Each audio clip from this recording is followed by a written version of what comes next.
The federal court in Sydney has granted a temporary injunction halting almost 100 redundancies by Hutchison ports. The workers in Brisbane and Sydney were told last week that they were being sacked, sparking pickets and protests in both cities. The Maritime union argued the company had breached its enterprise agreement. Our reporter David Spicer has been at the late night hearing and joins us live from outside the court. David, this temporary injunction has now been granted. How long is it in place for and what happens next? Well, the company fought quite strongly against the Maritime Union against this temporary injunction. The case only finished at 8:30, but it's only a temporary reprieve for the workers. They're going to keep that. They were scheduled to be made redundant tomorrow. The company now cannot sack them tomorrow, and they've got to keep their positions, keep paying their wages at least until the 31st of August, when this case will go to a full hearing.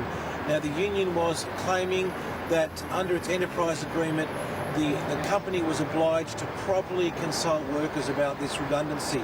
Now, there was the company in court tonight and this afternoon was saying that they had consulted workers, that their jobs don't exist anymore, that the positions are being automated, but the judge agreed that there was a prima facie case that in fact the company had not consulted properly, and that will be determined properly at the full hearing on the 31st of August. David, has there been a response from the union or Hutchison Ports since the hearing ended?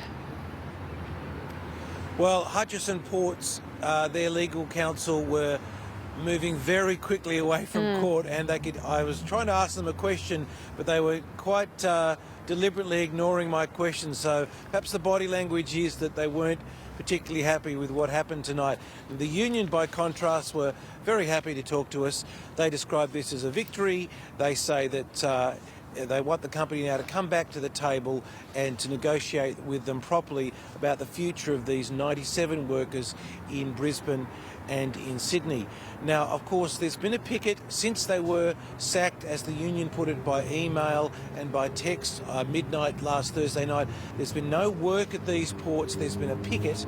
And I put to the union, well, does this mean now that the picket tomorrow will close? Now, earlier they indicated that that was what they thought would happen, but the union leader, when he spoke to me just a few minutes ago, he was saying, well, it's up to this community picket as to how they're feeling about it when they hear the news from the court.